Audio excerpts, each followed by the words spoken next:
ഇന്നത്തെ പ്രമോ പുറത്തു വന്നിട്ടുണ്ട്. പ്രമോയിൽ കാണിക്കുന്നത് രശ്മിനെ ലാലേട്ടൻ വറുത്ത് പൊരിക്കുന്നതാണ്.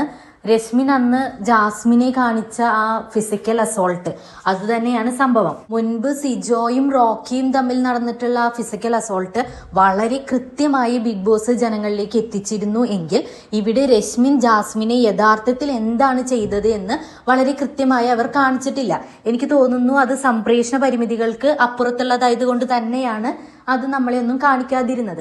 അതായത് അവിടെ വ്യക്തമായ രീതിയിലുള്ള ഒരു ഫിസിക്കൽ അസോൾട്ട് നടന്നിട്ടുണ്ട്. സിജോയെ പോലെ ഒരു സർജറി ഒന്നും ജാസ്മിൻ ഇവിടെ വേണ്ടി വരുന്നില്ല. എങ്കിൽ പോലും ഇങ്ങനെയൊരു ആക്ടിന്റെ ഫലമായിട്ടാണ് റോബിനെ കഴിഞ്ഞതിന്റെ മുമ്പെയുള്ള സീസണിൽ പുറത്താക്കുന്നത്. അന്ന് റോബിൻ റിയാസിനെ ഇതുപോലെ ഫിസിക്കൽ അസോൾട്ട് ചെയ്തു എന്ന് ആരോപിച്ചുകൊണ്ടാണ്. ഇവിടെ ജാസ്മിൻ ക്ഷമിച്ചു എന്നതുകൊണ്ട് മാത്രം രശ്മിനോട് ഒരു ഫേവറിറ്റിസം കാണിക്കുന്നത് ശരിയല്ല എന്നാണ് എൻ്റെ അഭിപ്രായം. ഇവിടെ രശ്മിൻ ആ ഒരു ആക്ടിന് ശേഷം നോറയോട് പറയുന്നുണ്ട്, ഞാൻ അവളെ എന്നും പ്രൊട്ടക്ട് ചെയ്യും എന്ന് പറഞ്ഞ ആളാണ്, എന്നിട്ട് ഞാൻ അവളുടെ കഴുത്തിൽ പിടിച്ചു എന്നുള്ള കാര്യം. അപ്പോൾ ഒബ്വിയസ്ലി അതൊരു ഫിസിക്കൽ അസോൾട്ടായി കൺസിഡർ ചെയ്യേണ്ടതാണ്. എന്നിരുന്നാലും അത്യാവശ്യം കണ്ടന്റ് വാല്യൂ ഉള്ള ഒരാളായതുകൊണ്ട് തന്നെ രശ്മിനെ ഇന്ന് പുറത്താക്കുമെന്ന് എനിക്ക് പേഴ്സണലി തോന്നുന്നില്ല.